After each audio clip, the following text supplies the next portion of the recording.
परिचय। विनीता के दादाजी को हृदयाघात हुआ है। उसके माता और पिता तुरंत उन्हें लेकर अस्पताल जाते हैं। चिकित्सक तत्काल आकस्मिक सर्जरी करने का निर्णय लेता है। अगले दिन विद्यालय में विनीता अपनी अध्यापिका से पूछती है कि क्या हृदय शरीर का सबसे महत्वपूर्ण अंग है। विनीता की अध्यापिका शरीर के सभी महत्वपूर्ण अंगों के प्रकारों के बारे में बताती हैं। आइए देखें कि वो क्या बताती हैं। आओ सीखें। अंगों को परिभाषित करना। शरीर के आंतरिक और बाह्य अंगों के बीच विभेद करना। अस्थियों, मांसपेशियों, मस्तिष्क, हृदय, फेफड़े, यकृत, आमाशय, छोटी आंत, बड़ी आंत और वृक्क के प्रकारों का वर्णन करना।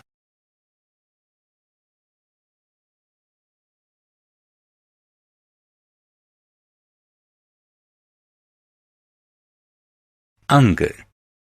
शरीर के वह भाग जो खेलने, नहाने, चलने, खाने, पाचन, श्वास लेने इत्यादि प्रकार को संपन्न करने में सहायता करते हैं, अंग कहलाते हैं।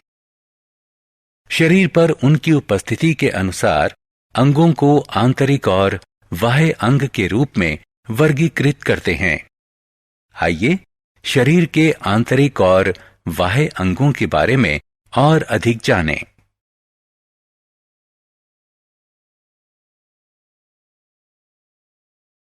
आंतरिक और बाह्य अंग। वे अंग जो शरीर के बाहरी भाग पर स्थित होते हैं और जिन्हें बाहर से आंखों से देखा जा सकता है, उन्हें बाह्य अंग कहते हैं। उदाहरण के लिए त्वचा, आंखें, कान, नाक, पांव इत्यादि। आंतरिक अंग मानव शरीर के अंदर होते हैं और उन्हें बाहर से आंखों द्वारा देखा नहीं जा सकता। अस्थियां एवं मांसपेशियां। दौड़ना, उछलना, टहलना, घूमना, हाथ मोड़ना, तैरना इत्यादि गतिविधियों में मानव शरीर के अंगों की गति सम्मिलित होती है। ये सभी गतिविधियां अस्थियों और मांसपेशियों की सहायता से संपन्न होती हैं। अस्थियां मानव शरीर का कठोर अंग होती हैं। ये कैल्शियम और फॉस्फेट जैसे खनिजों से बनी होती हैं। अस्थियां मानव शरीर को ढांचा प्रदान करती हैं। ये आंतरिक अंगों को आधार और सुरक्षा प्रदान करती हैं, जैसे कि पसली की हड्डी हृदय और फेफड़ों की और कपाल मस्तिष्क की सुरक्षा करता है। पसली की हड्डी और कपाल दोनों ही अस्थियों से बनी संरचना है। हम केवल अस्थियों के सहारे गति नहीं कर सकते, बल्कि मांसपेशियां अस्थियों को एक दूसरे से जोड़ती हैं और गति को संभव बनाती हैं।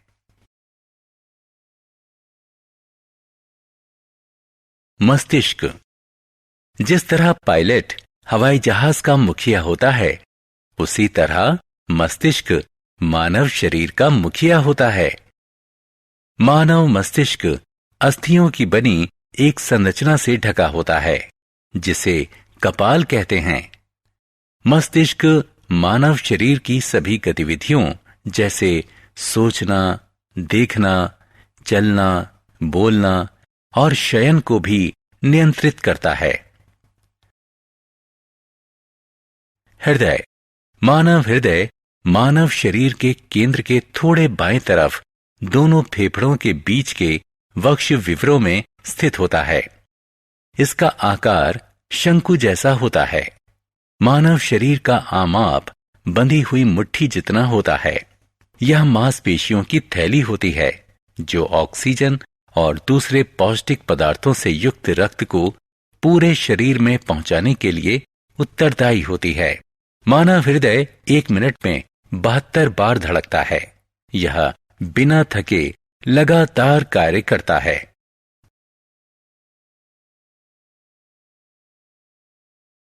फेफड़े। सभी सजीव श्वास में वायु लेते और छोड़ते हैं। श्वास लेने को अंतःश्वसन कहते हैं। श्वास छोड़ने को बाह्य श्वसन कहते हैं। श्वास अंदर लेने के पश्चात वायु फेफड़ों में जाती है। फेफड़ों में अशुद्ध वायु से इसका विनिमय होता है, जो बाद में बाहर छोड़ी जाती है। मानव शरीर में 2 फेफड़े होते हैं, जो वक्ष विवरों में हृदय के दोनों तरफ होते हैं। नासिका और श्वास नली फेफड़ों में वायु के आने और निकलने के लिए रास्ता बनाते हैं। पसली की हड्डियां हृदय की तरह फेफड़ों की भी रक्षा करती हैं। पाचन अंग। मशीनों की तरह मानव शरीर को भी कार्य करने के लिए ईंधन की आवश्यकता होती है। जो आहार हम प्रतिदिन खाते हैं वह हमारे शरीर के लिए ईंधन का काम करता है। मानव द्वारा खाया गया आहार ऊर्जा प्राप्त करने के लिए छोटे छोटे टुकड़ों में खंडित किया जाता है। इस प्रक्रम को पाचन कहते हैं। यकृत, आमाशय, बड़ी और छोटी आंत पाचन में सहायता करने वाले कुछ मुख्य अंग हैं। आइए अब इन अंगों के प्रकारों को समझें। यकृत और आमाशय। यकृत एक स्राव अंग है जो पाचन में सहायता करने वाले बहुत से रसों को उत्पन्न करता है। आमाशय। आमाशय जे आकार की पेशीय संरचना होती है जो आहार नली द्वारा लाए गए चबाए हुए आहार को संचयित करता है। आमाशय में आहार किण्वकों और अम्लों की सहायता से पचता है। बड़ी और छोटी आंत। आंतें लंबी नलियां होती हैं जहां आहार अंतिम रूप से खंडित और अवशोषित होता है।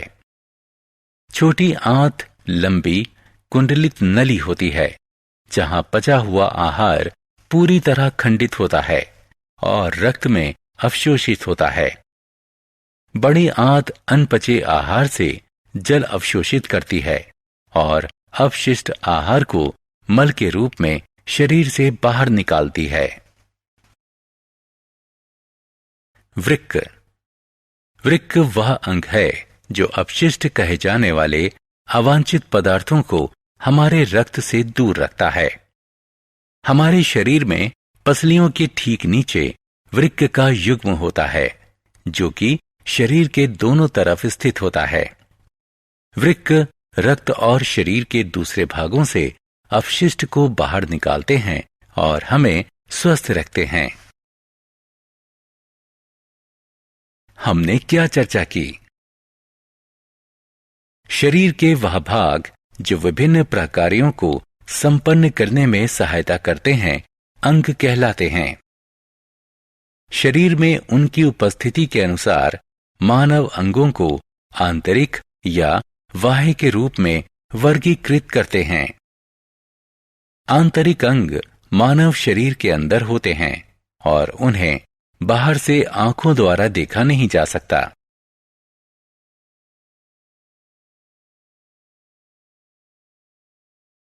बाह्य अंग शरीर के बाहरी भाग में होते हैं और इन्हें बाहर से आंखों द्वारा देखा जा सकता है।